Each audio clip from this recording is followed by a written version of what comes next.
ये आकाशवाणी है। आधे अधूरे प्रस्तुत है प्रख्यात नाटककार मोहन राकेश का लिखा ये नाटक। आज हम आपको इस नाटक की दूसरी और अंतिम कड़ी सुनवा रहे हैं।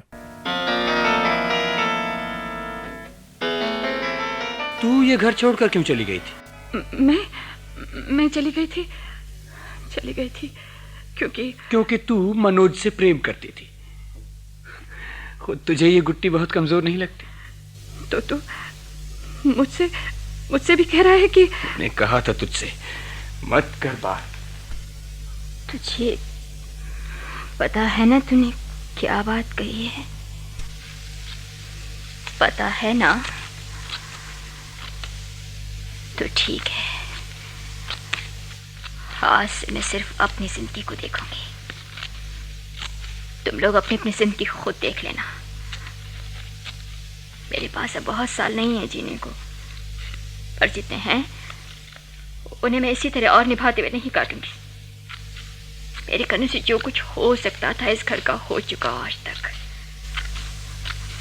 अब मेरी तरफ से ये अंत है, इसका निश्चित अंत।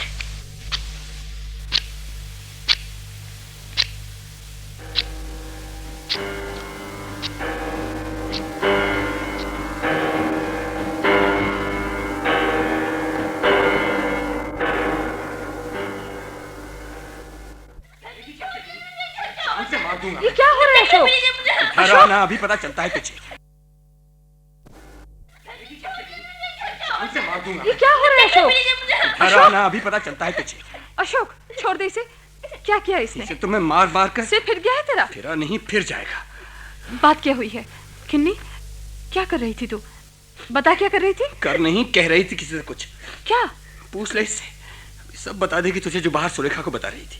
वो मुझे बताई थी कि मैं उसे बता रही तू बता रही थी और अचानक मुझ पर नजर पड़ी कि पीछे खड़ा सुन रहा हूँ। सुरेखा भागी थी, मैं भागी तू भागी थी और मैंने दौड़कर पकड़ लिया तो लगी आसपास के लोगों को चिल्लाकर सुनाने। ये सच कह रहा है? बात सुरेखा ने शुरू की थी। वो बताई थी कैसे उसकी मम्मी डैडी आपस में। तुझे बहुत शौक है जानने का कि कैसे उसके मम्मी डैडी आपस में नहीं, यही तो बात थी खास। चुप रहे अशोक। इससे कभी कुछ नहीं कहता कोई। रोज किसी न किसी बात पे मुझे पीट देता है। क्यों पीट देता है? क्योंकि मैं अपनी सब चीजें से नहीं जाने देती। उसे देने। किसे देने? वो जो है इसकी। कभी मेरे बर्थडे प्रेजेंट की चूड़ियां देता उससे, कभी मेरे प्राइस का फाउंटेन पेन। मैं अगर मम्मा से कहती हूँ तो केले में गला दबाने लगता है। किसकी बात कर रही है ये? ऐसे ही बक रही है, झूठ मूठ। झूठ मूठ? मेरा फाउंटेन पेन तेरे वर्णा के पास नहीं है।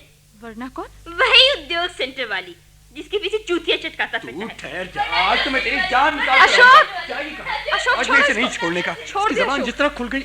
मम्मा आ गई। मैं चाय लेकर आती हूँ अभी। मुझे नहीं चाहिए। एक प्याली ले लेना। मैं नहीं लूंगी चाय। सबके लिए बना रही हूँ एक एक प्याली। मुझे चाय के लिए बाहर जाना है किसी के साथ। तो तुम घर पर नहीं रहोगे इस वक्त? नहीं, जगमोहन आएगा लेने। वे भी आने वाले हैं अभी, जुनेजा अंकल। उनका कैसे पता कि आने वाले हैं? अशोक ने फोन किया था, कह रहे थे कुछ बात करनी है। लेकिन मुझे कोई बात नहीं करनी है इनसे। फिर भी जब वे आएंगे ही तो। कह देना मैं घर पर नहीं हूँ। पता नहीं कब तक लौटूंगी। कहीं इंतजार करते हैं तो? करने देना इंतजार। कब तक? और साल पर साल इसका ये हो जाए, इसका वो हो जाए। घर दफ्तर, घर दफ्तर। चक चक किट किट, चक चक किट किट। क्या सोचो?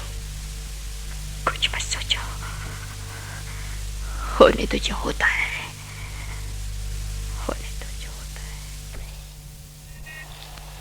मन उत्तेजित है, लेकिन वो अपनी उत्तेजना पर काबू पा लेना चाहती है। उसे लगता है कि एक ऐसे बिंदु पर है जहां कोई चीज घटित होने वाली है। जो कुछ आज तक होता आया है उससे अलग।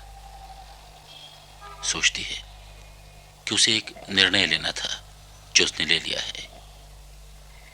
जिस व्यक्ति को सामने रखकर उसने निर्णय लिया है, यानी जगमोहन, वो कमरे में आ चुका है। स्मार्ट पतलून टी शर्ट में टिप टॉप, पीछे खड़ा सिगरेट के धुएं से छल्ले बना रहा है।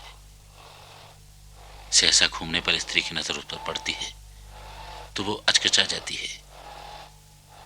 वो आदमी मुस्कुराता हुआ उसकी तरफ बढ़ता है। वो आदमी अर्थात एक और नाम, एक और चेहरे और एक और आवाज के साथ, फिर मैं ही। हेलो कुकू। अरे पता ही नहीं चला तुम्हारे आने का। सीधे आ रहे हो दफ्तर से? सीधा ही समझो। 2 मिनट रुका बस, पोल स्टार में एक डिजाइन देना था उनका, फिर घर जाकर नहाया और सीधा। लेकिन मैंने कहा नहीं था बिल्कुल सीधे आना, बिना 1 मिनट भी जाया किए। हाँ, बैठ रहे हो? चलना नहीं है? 1 मिनट, चल ही रहे हैं बस, बैठो। इस तरह फोन किया तुमने अचानक, उससे मुझे कहीं लगा कि तुम कितनी अच्छी तरह समझते हो मुझे। इस वक्त मेरी जो हालत है अंदर से। नो जोक बोलो। तुम जानते हो मैं एक तुम ही हो जिस पर मैं। कहती क्यों हो? कहने की बात है ये। फिर भी मुंह से निकल जाती है। देखो ऐसा है कि मेरा मतलब है कि नहीं, बाहर चलकर ही बात करूंगी। एक सुझाव है मेरा। बताओ। बात यहीं कर लो जो करनी है, उसके बाद। नहीं, यहाँ हो नहीं सकेगी बात मुझसे। हाँ, तुम कुछ वैसा समझते हो मेरे साथ बाहर चलने में तो। अरे कैसी बात करती हो तुम? जहाँ कहो चलते हैं। बताओ कहाँ चलोगी? जहाँ भी ठीक समझो तुम। मैं ठीक समझूं? हमेशा तुम ही नहीं तय किया करती थी ये। अच्छा, छोटे रेस्टोरेंट में चले जहाँ के कबाब तुम्हें बहुत पसंद है। मैं तब के बाद वहाँ कभी नहीं गई। वहाँ चाहता नहीं वैसे मैं वहाँ, पर तुम्हारा वहीं के लिए मन हो तो चल भी सकते हैं। देखो एक बात बता दूं तुम्हें चलने से पहले। क्या बात? मैंने कल एक फैसला कर लिया है मन में। ये उधर क्यों चले गए? ऐसे ही, ये किताब देखना चाहता था जरा। तुम्हें शायद विश्वास नहीं आया मेरी बात पर। मैं सुन रहा हूँ। मेरे लिए पहले भी असंभव था यहाँ सब सहना, तुम जानते ही हो। पर अब जाकर बिल्कुल बिल्कुल असंभव हो गया है। तो मतलब ये है कि ठीक सोच रहे हो तुम। मैं तुम्हें बता नहीं सकती, मुझे हमेशा कितना अफसोस रहा इस बात का कि मेरी वजह से तुम्हें भी जिंदगी में इतनी तकलीफ उठानी पड़ी है। सच पूछो तो मैं अब सोचता ही नहीं इस बारे में। मुझे याद है तुम कहा करते थे सोचने से कुछ होता हो तब तो सोचे भी आते। हाँ यही तो। पर ये भी कि कल और आज में फर्क होता है। इसीलिए कहना चाहती हूँ तुमसे कि मामा, अंदर जो कपड़े इस्त्री के लिए रखे हैं। Oh hello uncle. हेलो, ये तू ही है क्या बिन्नी? आपको क्या लगता है? अरे इतनी सी थी तू तो कितनी बड़ी नजर आने लगी है ये। हाँ, ये चेहरा निकल आया है। उन दिनों फ्रॉक पहना करती थी। पता नहीं किन दिनों। याद है कैसे मेरे हाथ पर काटा था इसने एक बार? बहुत ही शैतान थी। थरी रह जाती है सारी शैतानी आखिर। बैठिए आप, मैं अभी आती हूँ उधर से। भाग कर रही है? आ रही हूँ अभी बस। कितनी कतराई हुई लड़की थी। गाल इस तरह फूले फूले थे। सब पिचक जाते हैं गाल। बात लेकिन काफी बड़प्पन से करती है। ये उम्र और इतना बड़प्पन। तो चलें अब फिर? जैसा कहो। तो कब तक लौट आऊंगी मैं? इसलिए पूछ रही हूँ ताकि इस तरह कह जाऊं उससे, बिन्नी से। तुम पर है ये, जैसा भी कह दो। कह देती हूँ शायद देर हो जाए मुझे। कोई आने वाला है उसे भी बता देती। कोई और भी आने वाला है? जुनेजा, वही आदमी जिसकी वजह से तुम तो जानते हो सब। बिन्नी, वो पता नहीं कहाँ चली गई ये लड़की भी। अब इंतजार कर लो। नहीं, वो आदमी आ गया तो मुश्किल हो जाएगी। मुझे बहुत जरूरी बात करनी है तुमसे, आज ही, अभी। लेकिन घर इस तरह अकेला छोड़ जाओगी? नहीं, अभी आ जाएगा कोई ना कोई। चलो। अरे चले भी गए ये लोग। मैं तो चाय बना कर लाई थी। उफ, कैसा गंदा हो रहा है सारा कमरा। जरा ध्यान न दे आदमी, जंगल हो जाता है सब।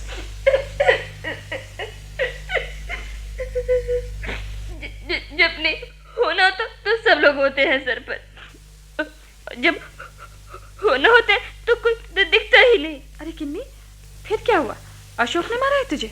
वो भी कहाँ था उस वक्त। मेरे बाल खींचने के लिए तो पता नहीं कहाँ कहाँ से चला आता है। जब सुरेखा की मम्मी से बात करने की बात थी तो मम्मी ने कुछ कहा है तुझसे? मम्मा कहाँ? सुरेखा की मम्मी बुला रही है उन्हें।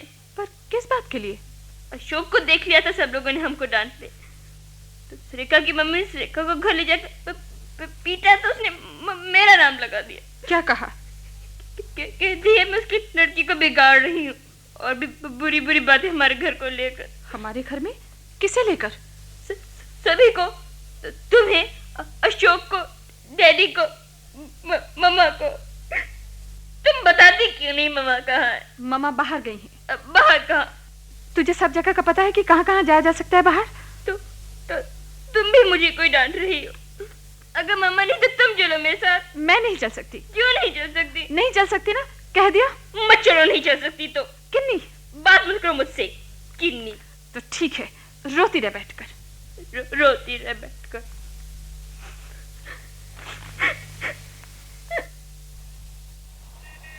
और कोने की मेज पर कोहनियां फैलाए बच्ची रोए जाती है। इस समय एक और आदमी को यहाँ दाखिल होना है। दुनियादारी की समझ रखने वाले एक ऐसे आदमी को जो हर स्थिति में यह बतला सकता है कि कहां पर क्या चीज सही या गलत है। यह आदमी अहाते के पिछले दरवाजे के पास आ खड़ा हुआ है। मैं जानता हूं कि आधे से ज्यादा सफेद बालों वाला यह आदमी भी सिवा मेरे कोई नहीं है। जो जो बातें इसे कहनी हैं वे सब मुझे ज़बानी याद हैं। दाखिल होने से पहले दरवाजे पर ये पिछले दरवाजे से कौन आया हो सकता है इस वक्त? ओह, आप? मैंने भी सोचा कि कौन हो सकता है जो पीछे का दरवाजा खटखटाए। आपको पता था आप आने वाले हैं, पर आप तो हमेशा आगे के दरवाजे से ही आते हैं। मैं उसी दरवाजे से आता, लेकिन इसे किन्नी को क्या हुआ है? इस तरह क्यों बैठी है यहाँ? जुनेज अंकल आए हैं, इधर आकर बात तो कर इनसे। अरे ये तो रो रही है। क्यों, क्या हुआ मुनिया को? किसने नाराज कर दिया है? उठो बेटे, इस तरह अच्छा नहीं लगता। अब आप बड़े हो गए हैं। हाँ, बड़े हो गए हैं। पता नहीं किसमें छोटे हो जाते हैं, किसमें बड़े हो जाते हैं।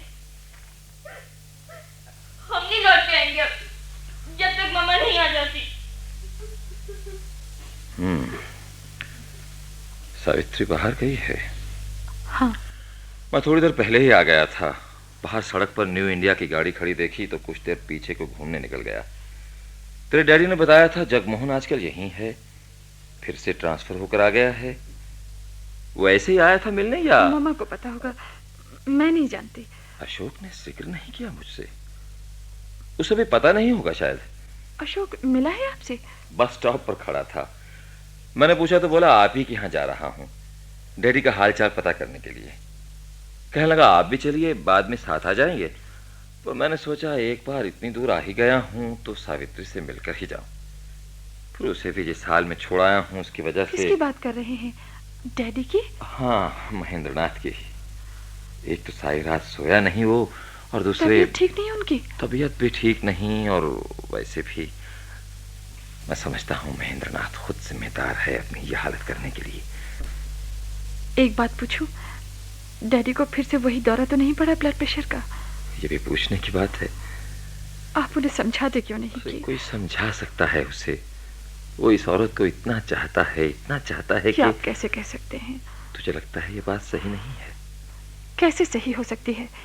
आप नहीं जानते हमने इन दोनों के बीच क्या क्या होते देखा है इस घर में। देखा जो कुछ भी हो। इतने साधारण ढंग से उड़ा देने की बात नहीं अंकल। मैं यहाँ थी, मुझे कई बार लगता था कि मैं एक घर में नहीं, चिड़ियाघर के एक पिंजरे में रहती हूँ, जहाँ आप शायद सोच भी नहीं सकते क्या क्या होता रहा है यहाँ। डैडी का चीखते हुए मम्मा के कपड़े तार तार कर देना, उनके मुंह पर पट्टी बांधकर उन्हें बंद कमरे में पीटना, खींचते हुए गुसलखाने के कमोड पर ले जाकर। मैं तो बयान भी नहीं कर सकती कितने कितने भयानक दृश्य देखे हैं मैंने इस घर में। कोई भी बाहर का आदमी अगर इस सब को देखता, जानता, तो यही कहता, क्यों नहीं बहुत पहले ही ये लोग। तूने मुझे नई बात नहीं बताई कोई बेटे। महेंद्रनाथ खुद मुझे बताता रहा ये सब। बताते रहे हैं? फिर भी आप कहते हैं कि? फिर भी कहता हूँ कि वो इसे बहुत प्यार करता है। कैसे कहते हैं आप?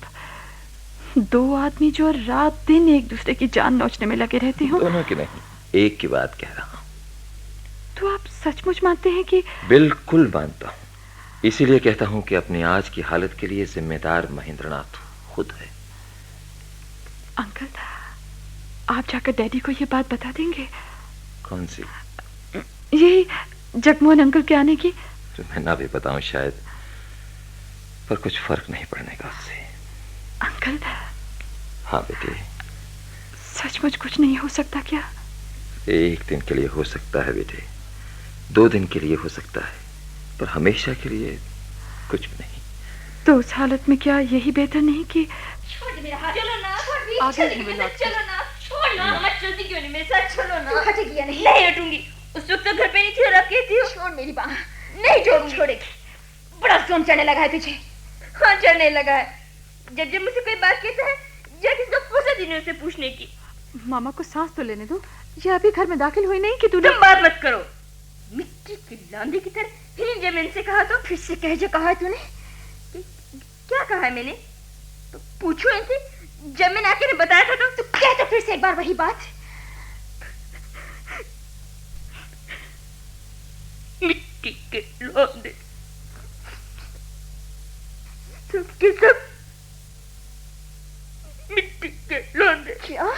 वो छोड़ दो लड़की को सावित्री, इसे इस वक्त पागलपन सवार आप है। मत पड़िए बीच में।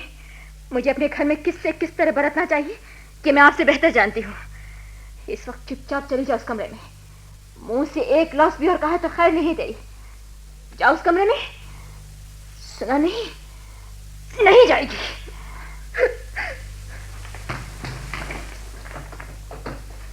तुझे समझेंगे भी थोड़ी देर में। बैठिए अंकल। नहीं बेटे, मैं अभी चला जाऊंगा। आपको कुछ बात करनी थी मुझसे, बताया था इसने। हाँ, पर इस वक्त तुम ठीक मूड में नहीं हो। मैं बिल्कुल ठीक मूड में हूँ। बताइए आप। मैं एक ही बात कहना चाहता हूँ तुमसे। कहिए। तुम किसी तरह छुटकारा नहीं दे सकती उस आदमी को। तुमने इस तरह शिकंजे में कस रखा है उसे कि वो अब अपने 2 पैरों पर चल सकने लायक भी नहीं रहा। अपने 2 पैरों पर? अपने 2 पैर कभी थे भी उसके पास? कभी की बात क्यों करती हो? जब तुमने उसे जाना तब से 10 साल पहले से मैं उसे जानता हूँ। इसीलिए शायद जब मैंने जाना तब तक अपने 2 पैर रही नहीं थे उसके पास। मैं जानता हूँ सावित्री कि तुम मेरे बारे में क्या क्या सोचती हो और क्या क्या कहती। लेकिन फिर भी कितना कुछ है जो सावित्री कभी किसी के सामने नहीं कहती। जैसे पर बात तो आप करने आए हैं। नहीं, पहले तुम बात कर लो। बिन्नी, जरा उधर चले जाओ थोड़ी देर। सुन लेने दीजिए सब, अगर मुझे बात करनी है तो। ठीक है, यही रह तो बिन्नी। बैठ जाओ तुम भी। हाँ, कह डालो अब जो भी तुम्हें कहना है। कहने से पहले एक बात पूछनी है आपसे। आदमी किस हालत में सचमुच एक आदमी होता है?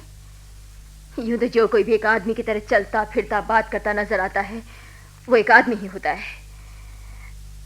पर आदमी होने के लिए क्या जरूरी नहीं कि उसमें अपना एक मादा, अपनी एक शख्सियत हो? महेंद्र को सामने रख कर ये तुम इसलिए कह रही हो? इसलिए कह रही हूँ कि जब से मैंने उसे जाना है मैंने हमेशा हर चीज के लिए उसे किसी न किसी का सहारा ढूंढते हुए पाया है, खासतौर से आपका। मैं दोस्त हूँ उसका, उसे भरोसा रहा है। और उस भरोसे का नतीजा कि अपने आप पर उसे कभी किसी चीज के लिए भरोसा नहीं रहा।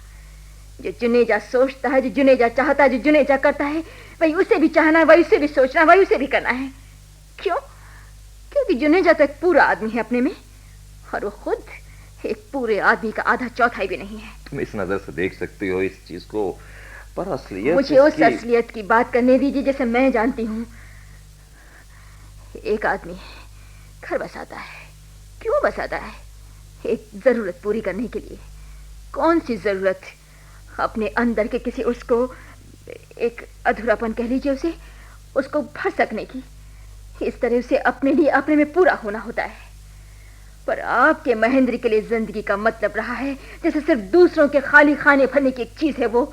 जो कुछ वे दूसरे से चाहते हैं, उम्मीद करते हैं या वे जिस तरह सोचते हैं उनकी जिंदगी में उसका इस्तेमाल हो सकता है। इस्तेमाल हो सकता है? नहीं क्या? इस काम के लिए और कोई नहीं जा सकता। महेंद्र नाथ चला जाएगा। इस बोझ को और कोई नहीं ढो सकता, महेंद्र नाथ ढोलेगा। खाली खाने भरने की जगह पर महेंद्र नाथ, और खाने भर चुकने पर महेंद्र नाथ कहीं नहीं। महेंद्र नाथ अपना हिस्सा पहले ही ले चुका है, पहले ही खा चुका है। और उसका हिस्सा इस कमरे की ये दूसरे तीसरे चौथे दर्जे की घटिया चीजें जिससे वो सोचता था उसका घर बन रहा है। कहती रहो तो बुरा नहीं मान रहा। आखिर तो महेंद्र की पत्नी मत कहिए मुझे महेंद्र की पत्नी। महेंद्र भी एक आदमी है जिसके अपना घर बार है, पत्नी है। ये बात महेंद्र को अपना कहने वालों को शुरू से ही रास नहीं आई। जो जो बातें तुमने कही हैं अभी वो गलत नहीं हैं अपने में, लेकिन आज से 20 साल पहले भी लगभग ऐसी ही बात तुम्हारे मुंह से सुन चुका हूँ। तुम्हें याद है? देखिए, उन दिनों की बात अगर आप छेड़ना ही चाहते हैं तो मैं चाहूंगी कि ये लड़की जब आधी बात उसके सामने हुई है तो बाकी आधी भी उसके सामने ही नहीं हो जानी चाहिए क्या? ठीक है, आप कीजिए बात। उस दिन पहली बार मैंने तुम्हें इस तरह ढुलते देखा था। तुमने कहा था मैं बिल्कुल बच्ची थी तब तक, अभी बच्ची थी या जो भी थी, पर बात बिल्कुल इसी तरह करती थी। उस दिन भी महेंद्र को तुमने मेरे सामने उधेड़ा था, कहा था कि वो बहुत लिजा और चिपचिपा सा आदमी है, पर उसे वैसा बनाने वालों में नाम तब दूसरों के थे। एक नाम था उसकी माँ का और दूसरा उसके पिता का। ठीक है, उन लोगों को कुछ कम देर नहीं रही ऐसा सा बनाने में। पर जुनेजा का नाम तब नहीं था ऐसे लोगों में। क्यों नहीं था, कह दो ना ये भी। देखिए, बहुत पुरानी बात है, कह देने में कोई हर्ज नहीं है। मेरा नाम इसलिए नहीं था मैं कि इज्जत करती थी आपकी, बस इतनी सी बात थी। तुम इसे इज्जत कह सकते हो, पर इज्जत किस लिए करती थी? इसलिए नहीं कि एक आदमी के तौर पर मैं महेंद्र से कुछ बेहतर था तुम्हारी नजर में, बल्कि सिर्फ इसलिए कि आपके पास बहुत पैसा था और आपका बहुत दबदबा था इन लोगों के बीच। नहीं, सिर्फ इसलिए कि मैं जैसा भी था, जो भी था, महेंद्र नहीं था। तो आप कहना चाहते हैं कि ताली क्यों होती हो? पहले कुछ दिन जुनेजा एक आदमी था तुम्हारे सामने, तुमने कहा है तब तुम उसकी इज्जत करती थी, पर आज उसके बारे में जो सोचती हो वो भी अभी बता चुकी हो। जुनेजा के बाद जिससे कुछ दिन चकाचौंध रही तुम, वो था शिवजीत। पर असल चीज वही कि वो जो भी था और ही कुछ था, महेंद्र नहीं था। जल्द ही तुमने पहचानना शुरू किया कि वो निहायत दोगला किस्म का आदमी है, हमेशा दो तरह की बातें करता है। उसके बाद सामने आया जगमोहन, ऊंचे संबंध, जुबान की मिठास, टिप टॉप रहने की आदत और खर्च की दरियादिली, पर तीर की असली नोक फिर उसी जगह पर कि उसमें जो कुछ भी था जगमोहन का सा था, महेंद्र का सा नहीं था। अच्छा हुआ वो ट्रांसफर होकर यहां से चला गया, वरना खामखा का ताना बना क्यों बुन रहे हैं आप? जो असल बात कहना चाहते हैं वही क्यों नहीं कहते? असल बात इतनी ही कि महेंद्र की जगह इनमें से कोई भी आदमी होता तुम्हारी जिंदगी में तो साल 2 साल बाद तुम यही महसूस करती कि तुमने एक गलत आदमी से शादी कर ली है, क्योंकि तुम्हारे लिए जीने का मतलब रहा है कितना कुछ एक साथ होकर, कितना कुछ एक साथ पाकर और कितना कुछ एक साथ ओढ़ कर जीना। वो इतना कुछ कभी तुम्हें एक साथ एक जगह न मिल पाता। इसलिए जिस किसी के साथ जिंदगी शुरू करती तुम हमेशा इतनी ही खाली, इतनी ही बेचैन बनी रहती। वो आदमी भी इसी तरह तुम्हें अपने आसपास सिर पटकता और कपड़े फाड़ता नजर आता।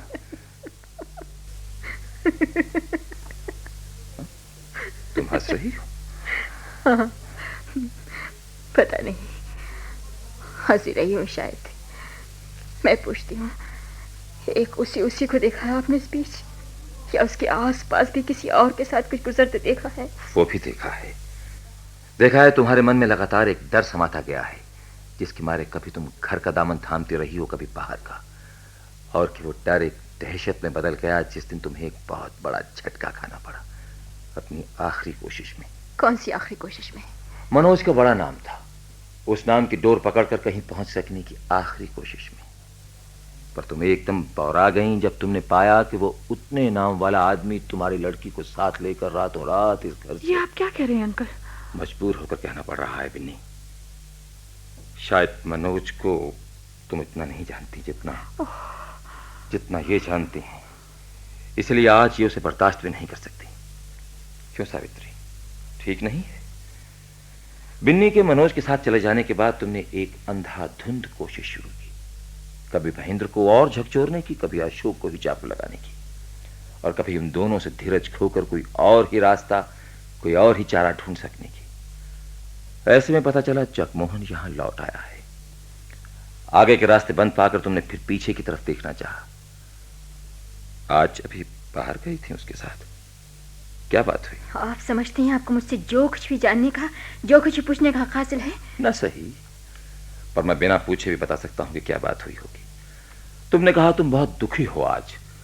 उसने कहा उसे बहुत बहुत हमदर्दी है तुमसे। तुमने कहा तुम जैसे भी हो अब इस घर से छुटकारा पा लेना चाहती हो। उसने कहा कितना अच्छा होता अगर इस नतीजे पर तुम कुछ साल पहले पहुंच सके होते। तुमने कहा जो तब नहीं हुआ वो अब तो हो ही सकता है। वो कल परसों फिर फोन करने को कहकर तुम्हें घर के बाहर उतार गया। तुम मन ही मन में घुटन लिए घर में दाखिल हुई और आते ही तुमने बच्ची को पीट दिया। जाते हुए सामने थी पूरी जिंदगी, पर लौटने तक का कुल हासिल उलझे हाथों का किचकिचा पसीना। आपसे कहा है ना, बस सबके सब एक से, बिल्कुल एक से हैं आप लोग। अलग अलग मुखौटे पर चेहरा सबका एक ही। फिर भी तुम्हें लगता रहा है कि तुम चुनाव कर सकती हो, लेकिन क्या सचमुच कहीं कोई चुनाव नजर आया है तुम्हें? दरवाजा खोलो दरवाजा। मामा, वो किन्नी दरवाजा पीट रही है, क्या करना है? खोलना ही दरवाजा? रहने दे अभी। लेकिन इस तरह बंद रखोगी तो। मैंने पहले भी आपसे कहा था, मेरा घर है, मैं बेहतर जानती हूँ। खोलो। मत खोलो, मैंने तो कुंडी लगाई देती हूँ, अब खुलवा लेना मुझसे भी। तुम्हारा घर है, तुम बेहतर जानती हो, कम से कम मान कर यही चलती हो। अच्छा, तो अब चल रहा हूं मैं। तुमसे जितनी बात कर सकता था कर चुका हूं, और बात अब उसी से जाकर करूंगा। मुझे पता है कितना मुश्किल होगा ये, फिर भी ये बात उसके दिमाग में बिठा कर रहूंगा। बिन्नी, क्या बात है अशोक, चला क्यों आया वहां? उठ बिन्नी, अंदर से छड़ी निकाल दे जरा। छड़ी? वो किस लिए चाहिए तुझे? डैडी को स्कूटर रिक्शा से उतार कर लाना है, उनकी तबीयत काफी खराब है। डैडी लौट आए? तो आ ही गया वो आखिर। हाँ, आ ही गए। बिन्नी, मामा की तरफ क्या देख रही है? जल्दी छड़ी निकाल दे जरा, क्योंकि अभी ले। ये कौन पिछला है? डैडी होंगे, ऐसे ही उतर कर चले आए होंगे। आराम से डैडी, आराम से। संभल कर महेंद्रनाथ। और स्त्री मुझे फिर से घर में दाखिल होते देख रही है। इस बार फिर मैं वही आदमी, अर्थात उसका पति हूं। टूटा हारा गिन गिन कर कदम रखता। वो शुरू से ही जानती थी कि मैं लौट आऊंगा, ये भी कि मेरे लौटने पर वो खुद भी इसी तरह यहां खड़ी होगी। अंदर आकर मैं अब निढाल सा सोफे पर बैठ जाऊंगा और वो चाय का खाली सामान ट्रे में लेकर चुपचाप रसोई घर की तरफ चल देगी। ये एक घर की खिड़की थी जिससे मैं झांक रहा था। अब मैं फिर सड़क पर हूं। आसपास और घर हैं और खिड़कियां हैं। एक और खिड़की मेरा ध्यान खींच रही है, पर उसके पीछे जिंदगी का रूप क्या सचमुच कुछ और होगा? मैं चुपचाप आगे बढ़ जाता हूं, क्योंकि जिस किसी भी खिड़की के पास रुक जाऊं, अंदर मैं फिर से सिर्फ अपने को ही देखूंगा। अलग अलग चेहरे लिए अलग अलग भूमिकाएं अदा करते। वो एक आदमी घूरकर मुझे देखता पास से निकल गया। कौन था वो आदमी? फिर मैं ही।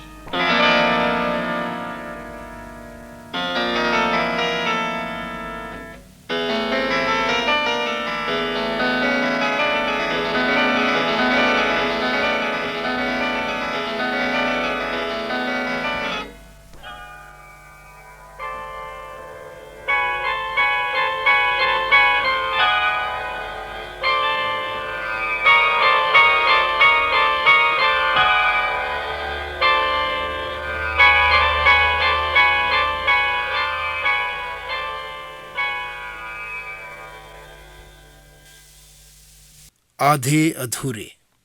अभी आप प्रख्यात नाटककार मोहन राकेश के लिखे इस नाटक की दूसरी और अंतिम कड़ी सुन रहे थे।